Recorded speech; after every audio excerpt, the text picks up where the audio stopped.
देखिए, सबसे पहले बात कर लेते हैं गज़ा की ख़बरों के बारे में, क्योंकि गज़ा के अंदर से आज जो ख़बरें आई हैं बहुत ही दिल दहला देने वाली ख़बर आई है। कम से कम गज़ा के अंदर आज इज़राइली जो एयर स्ट्राइक हुई है, जो गोलीबारी हुई है, उसमें 60 गज़ा में लोग मारे गए हैं। दूसरी तरफ इसमें बच्चों का भी वहाँ पर बहुत ज़्यादा बुरा हाल है। गज़ा के अंदर बच्चों की अगर बात करें करें तो बच्चों के अंदर इतनी ज़्यादा स्टारवेशन फैल रही है, इतनी ज़्यादा मतलब ये है कि मलन्यूट्रिशंस की प्रॉब्लम फैल रही है कि वहाँ पर जो इज़राइल की तरफ से पूरी तरीके से नाकेबंदी कर दी गई है। जो दवाइयाँ, ये जो मतलब खाने पीने की जो ज़रूरत की चीज़ें पूरी तरीके से ब्लैक आउट हैं। गज़ा के अंदर पूरी तरीके से ब्लॉक कर रखा है, कैसे ना कैसे करके वो पहुँच ही नहीं सकती हैं। देखिए, रफ़ा का बॉर्डर हो या दूसरा अगर इसराइल की जो सीमा है उसके साथ में जो बॉर्डर लगा हो, सारे ही रास्ते पूरी तरीके से यहाँ पर बंद कर रखे हैं। और इमदाद की अगर बात करें तो इमदाद के नाम पर रोज़ जो ट्रक आ रहे हैं इमदाद के लिए, वहाँ पर नेतन्याहू ने एक नया प्लान बनाया है इस चीज़ के लिए।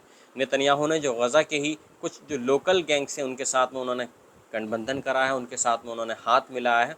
और जो एड वहाँ पर बांटी जा रही है वो बीच में ही उस एड को लूट लेते हैं। जो खाना मतलब ये है कि आटा, तेल वगैरह जो भी मतलब ये है कि खाने के रूप में गज़ा के अंदर गज़ा के लोगों के लिए पहुंच रहा है, सब उस पर जो गज़ा के जो लोकल गैंग्स हैं उनका कब्ज़ा हो जाता है। पूरी खबर तफसीर से आप सुनिए यहाँ पर क्या आ रही है गज़ा की तरफ से। Israeli forces killed at least 60 people in Gaza on Saturday. Sources at Gaza hospitals tell Al Jazeera, including at least 9 children in an attack on Gaza city's Tuffah neighbourhood. Tuffah एक जगह का नाम है गज़ा के अंदर, तो वहीं पर ही जो इसके आसपास का इलाका है वहाँ पर कम से कम 60 जो गज़ा के जो लोग हैं वो हलाक हुए हैं, फ़िलिस्तीनी इसमें हलाक हुए हैं। कुछ एयर स्ट्राइक में हलाक हुए हैं और कुछ बताए जा रहे हैं जो वहाँ पर इमदाद बांटी जा रही है जीएचएफ की तरफ से, क्योंकि जीएचएफ जो इमदाद एक बांट रही है वो एक ऑर्गेनाइजेशन है अमेरिका और इसराइल के जॉइंट वेंचर के साथ में एक अमेरिकन कंपनी है जीएचएफ, जो गज़ा के अंदर इमदाद बांटने का काम वो कर रही है। लिहाजा उसी की देख रेख में वहाँ पर सब काम हो रहा है और उसी की देख रेख में वहाँ पर जो फ़िलिस्तीनी हैं, जो गज़ा के मासूम लोग हैं, छोटे से लेके बड़े तक हर कोई वहाँ पर मारा जा रहा है। एक और ख़बर यहाँ पर ये आई है कि जो हमास के जो सीनियर फिगर हैं यानी हक्काम मोहम्मद ईसा अल इस्सा, वो गज़ा में मतलब इजरायली फ़ौजियों से लड़ते हुए वहाँ पर वो शहीद हो गए हैं, ये बताया जा रहा है जो गज़ा की हेल्थ मिनिस्ट्री है। दूसरी तरफ लेबनान की बात कर लें तो लेबनान के अंदर अभी अब दोबारा से इसराइल ने एयर स्ट्राइक करनी शुरू कर दी है।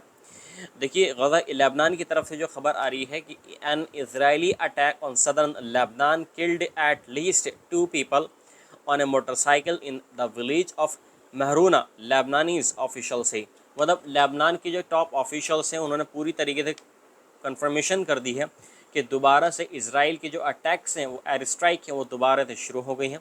अभी 2 से 3 दिन पहले एक एयर स्ट्राइक हुई थी एक घर के ऊपर, एक अपार्टमेंट्स के ऊपर, तो वहाँ पर एक लेबनानी मूल की एक जर्मन महिला वहाँ पर आई हुई थी कुछ अपनों से मिलने के लिए, वहाँ पर वो हलाक हुई भी बताई जा रही है और उसके साथ में 11 से 12 लोग ज़ख्मी बताए जा रहे हैं। इसके अलावा आज ताज़ा हमला हुआ है लेबनान के अंदर, महरूना एक गांव है वहीं पर ही लेबनान के अंदर, तो वहाँ पर ये अटैक हुआ है। जो अटैक है ये मोटरसाइकिल पर किया गया था, लेकिन इसकी जद में एक कार भी आ गई और उस कार में एक नया जोड़ा था, मतलब उनकी नई नई शादी हुई थी, तो वो भी उनके बहुत ज़्यादा वो इंजर्ड हो गए। लिहाजा उसमें जो नई ब्राइड थी, नई दुल्हन थी, उसकी मौत हो गई और दूल्हा उसमें अभी भी सीरियस कंडीशन में है। गज़ा की जो मौतें हुई उसकी अगर बात कर लें तो कम से कम अभी तक 56,412 लोग अभी तक गज़ा के अंदर शहीद हो गए हैं। लेकिन जो इसमें आंकड़ा अभी तक सामने ये आ रहा है, कुछ और जो न्यूज़ पोर्टल्स हैं या जो बड़े बड़े न्यूज़ टाइकून्स हैं, ये यहाँ पर ये कंफर्म कर रहे हैं, ये बता रहे हैं कि गज़ा के अंदर अभी जो लोग मरे हैं कम से कम 1 लाख के आसपास में लोग इसमें मारे जा चुके हैं। इसमें जो मतलब जो संख्या बताई जा रही है, जो तादाद इसमें बताई जा रही है गज़ा के लोगों की जो मरे हैं, इसमें दोनों ही दो लोगों को मिक्स से आया है, जो इजरायली अटैक्स में शहीद हुए हैं और इसके अलावा जो मलबों के अंदर दब गए हैं जिनका अभी तक कुछ पता ही नहीं है 7 अक्टूबर के बाद से, क्योंकि उनको अब मारा हुआ मान लिया गया है, जाहिर सी बात है वो मर चुके होंगे। लिहाजा यहाँ पर जो गज़ा का हेल्थ मिनिस्ट्री है वो यहाँ पर क्लेम कर रहा है कि 56,412 लोग यहाँ पर अभी तक मारे गए हैं। ये ऑफिशियली तौर पे है, जो गज़ा की जो हेल्थ मिनिस्ट्री है उसके रिकॉर्ड में ही चढ़ चुका है। दूसरी तरफ कम से कम एक लाख से भी ज़्यादा, मतलब 1.5 लाख के आसपास यहाँ पर लोग घायल हुए हैं। और इसमें जो बंधक बनाए गए थे, देखिए 7 अक्टूबर के बाद से जो हमला हुआ, इसमें हमास ने 200 जो इजरायलीज़ हैं उनको बंधक बना लिया गया था, उनको कैप्टिव कर लिया था। लेकिन बदले में इसराइल ने यहाँ पर क्या किया, क्योंकि इसराइल को यहाँ पर मौका मिल गया गज़ा पर अटैक करने का, और 2 साल के आसपास में आप यहाँ पर देखिए, अब 2 साल होने को हो जाएंगे, बराबर ये अटैक अभी भी जारी है। 25 लग चुका है, आप देखिए 24 और 25 ये लग चुका है। अब 25 में भी अभी हालात सुधरते नहीं नज़र आ रहे हैं। बहरहाल जो अमेरिका के राष्ट्रपति हैं जो ट्रंप, उन्होंने यहाँ पर बहुत ज़्यादा ज़ोर दिया है नेतन्याहू को कि आप बहुत अच्छा काम कर रहे हैं, गज़ा के अंदर लोगों को मार रहे हैं, बेगुनाहों को मार रहे हैं, आप बहुत अच्छे हैं, आप सुपर हीरो हैं, आप वॉर हीरो हैं। इस तरीके मतलब ये कमेंट्स अपने सोशल प्लेटफॉर्म ट्रुथ सोशल के माध्यम से वो लोगों को शेयर कर रहे हैं। तो ये कहाँ की इंसाफ़ी है आप देखें। और दूसरी तरफ एक सबसे बड़ी अब की जो प्लानिंग अब चल रही है, इज़राइल की सबसे बड़ी प्लानिंग अब ये चल रही है, अमेरिका की सबसे बड़ी प्लानिंग यहाँ पर ये चल रही है कि जितने भी और मिडल ईस्ट की जो कंट्रीज़ हैं, सऊदी हैं, सीरिया है, ये एक दो और जो ममालिक हैं जो अभी तक अब्राहम जो एक एकॉर्ड्स होता है, जो अब्राहम एक मतलब उसको आप ये कह सकते हैं कि मतलब एक ट्रीटी है, वो अभी तक उसमें शामिल नहीं हुए हैं। तो आने वाले टाइम में, आने वाले कुछ महीनों में शायद इस बात की तस्दीक हो जाएगी कि कौन कौन सी कंट्रीज इसमें शामिल हो रही हैं अब्राहम एकॉर्ड्स के अंदर। देखिए अब्राहम एकॉर्ड्स जो है एक तरीके से यहूदी, ईसाई और मुस्लिमों में तीनों ही की ही धर्म में एक पवित्र नाम माना जाता है।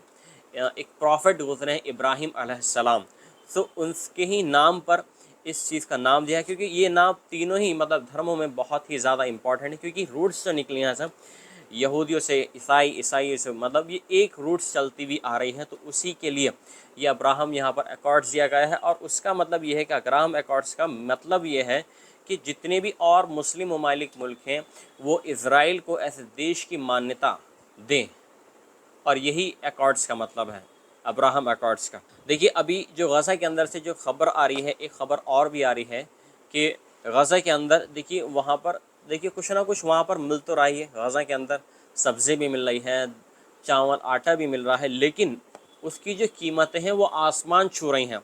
अभी अगर आप गज़ा में 1 किलो अगर आटा लेने के लिए जाएंगे तो उसकी जो कीमत वहाँ पर हो रही है $20 के आसपास में, वहाँ पर वो कीमत हो रही है 1 किलो आटे की। दूसरी तरफ एक ख़बर और आ रही है, चौंकाने वाली ख़बर आ रही है कि नया हथियार यहाँ पर इजरायली जो आर्मी है यानी IDF ने नया एक हथियार यहाँ पर ईजाद किया है।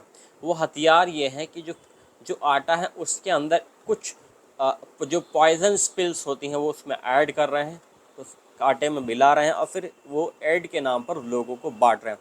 तो इस तरह की भी कुछ ख़बरें आ रही हैं गज़ा की तरफ से। और दूसरी खबर अब ईरान की कर लेते हैं, क्योंकि ईरान के अंदर भी अभी जो हालात पूरी तरीके से सही नहीं हुए हैं।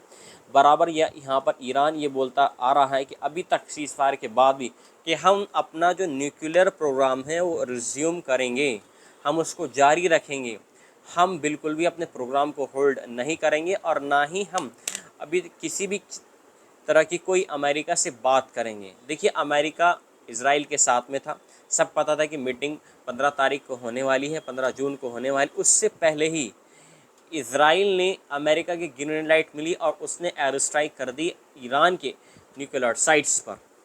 तो हम कहाँ से बात कर लें अमेरिका से? अमेरिका तो खुद हमारे रिएक्टर्स को ख़त्म करना चाहता है, अमेरिका तो खुद हमारे जो टॉप ऑफिशियल्स हैं उनको मारना चाहता है इसराइल के ज़रिए से, इसराइल का नाम लेकर, क्योंकि अमेरिका ही नहीं चाहता कि मतलब यहाँ पर ईरान एक इस्लामिक कंट्री न्यूक्लियर पावर हासिल कर ली। देखिए अभी अगर बात करें तो दुनिया के अंदर सिर्फ एक ही इस्लामिक कंट्री है जिसके पास में न्यूक्लियर पावर है, पाकिस्तान। अब यहाँ पर ईरान भी है, अब इस तरह की कोशिश कर रहा है कि कैसे ना कैसे करके उसके पास भी एटॉमिक पावर आ जाए। अभी अगर एटॉमिक पावर ईरान के पास में अगर आ जाती है तो ये इज़राइल के लिए बहुत बड़ा यहाँ पर ख़तरा होने वाला है, क्योंकि मिडल ईस्ट के अंदर और जितने भी और ममालिक हैं, सऊदी, कुवैत, कतर, बहरीन, सबसे पहले तो यहाँ पर जो एक बड़ी कंट्री है, सबसे वेल्दियस्ट कंट्री सऊदी अरब, वो यहाँ पर क्लेम करेगा कि हम भी यहाँ पर अब एटॉमिक पावर हासिल करेंगे। और कुछ साल पहले इस तरह का क्लेम किया गया था, कुछ मीडिया रिपोर्ट्स भी यहाँ पर सामने आई थी कि शायद सऊदी अरब भी आने वाले टाइम में न्यूक्लियर पावर हासिल कर सकता है। ये ईरान के अंदर चल रहा है। तो ईरान ने बोल दिया है कि कुछ भी हो जाए, कुछ भी हो जाए, मैं अपने देश के लोगों की रक्षा के लिए, अपने देश की जनता के लिए, उनके सेल्फ डिफेंस के लिए हम मतलब अपने जो प्रोग्राम है, चाहे वो पीस पर्पस प्रोग्राम हो या as a weapons purpose program हो, हम अपना जो प्रोग्राम है उसको बराबर कैप्ट ऑन रखेंगे, हम उसको बिल्कुल भी रोकेंगे नहीं। ये ईरान के जो आयतुल्लाह अली ख़ामेनी हैं, सुप्रीम लीडर ईरान के, उनका कहना है। दूसरी एक और ख़बर ईरान की तरफ से ये आ रही है कि कल यानी फ्राइडे के दिन ईरान के तेहरान में लाखों की तादाद में लोग वहाँ पर इकट्ठा हुए। अपने जो वहाँ पर शहीद हुए थे लोग, उसमें टॉप कमांडर्स थे, टॉप साइंटिस्ट थे, और जो छोटे मोटे जो वहाँ पर जो फ़ौज से जुड़े हुए जो लोग थे और कुछ सिविलियंस उसमें मारे गए थे, उनको आखिरी विदाई देने के लिए, उनके जनाजे में शामिल होने के लिए तेहरान की सड़कों पर लोग इकट्ठा हुए और उन्होंने अमेरिका और इज़राइल के ख़िलाफ़ वहाँ पर नारे लगाए कि हम झुकेंगे नहीं, हम अपने मुल्क के लिए झुकेंगे नहीं। क्योंकि ईरानी का जो हिस्ट्री है, जो ईरानियन हिस्ट्री है, वो बहुत पुरानी है और ईरानी कभी झुकते हुए नहीं आए हैं। दूसरी एक और ख़बर ईरान की तरफ से है कि अभी जब ये वॉर चल रहा था, ईरान और इज़राइल का जब ये वॉर चल रहा था, उस वॉर में ईरान की एक टॉप जो सबसे एक सिक्योरिटी पर्पस की अगर बात करें, जो सबसे मतलब हाई सिक्योरिटी जेल थी, वहाँ पर अटैक हुआ था। अब जो ईरान की जो टॉप ऑफिशियल्स हैं, उनकी तरफ से कंफर्मेशन ये आई है कि यहाँ पर इज़राइल की जो एयर स्ट्राइक हुई थी, यहाँ पर 71 लोग मारे गए थे। कुछ उसमें जो जेल के अंदर कुछ ऑफिसर्स होते हैं या कुछ जो मिलने के लिए आते हैं, जो वहाँ पर इन्फेंट्स थे, जो प्रिजनर्स हैं उनसे मिलने के लिए आते हैं, वो भी इसमें शहीद हुए हैं। तो पूरी जो इसमें तादाद बताई जा रही है, वो 71 लोगों की इसमें तादाद बताई जा रही है। Means the USA has paid 70% of all military expense for Israeli since अक्टूबर 7, 2023। मतलब अमेरिका ने अपना मतलब जो 70% एक्सपेंडिचर होता है अपनी मिलिट्री का, वो इज़राइल के ऊपर खर्च किया है। अभी आप देखें, जो हम प्रोडक्ट अमेरिकन यूज़ करते हैं या कुछ भी हम जो अमेरिकन चीज़ यूज़ करते हैं, तो उसका पैसा कहाँ पर जाता है? उसका पैसा अमेरिका जाता है, फिर इसके बाद में वो इज़राइल जाता है, ताकि बेगुनाह लोग मारे जा सके। उसके ज़रिए से बम तैयार होते हैं, जहाज़ ख़रीदे जाते हैं, वेपन्स ख़रीदे जाते हैं। तो ये सब कौन कर रहा है? ये हमारे ही ज़रिए से तो हो रहा है। अभी अगर हम इन चीज़ों को शायद बैन कर दें, तो शायद कहीं ना कहीं अमेरिका की जो ताकत है वो ख़त्म हो जाएगी, इज़राइल की ताकत यहाँ पर ख़त्म हो जाएगी। मिलता हूँ मैं आपसे एक अगली ख़बर में, इज़राइल, ईरान और अमेरिका की मुख्तलिफ़ ख़बरों के साथ में, क्योंकि जैसे जैसे मेरे पास में अपडेट्स आती हैं, उसी के ज़रिए से मैं आपको अपडेट करता रहता हूँ। जय हिंद।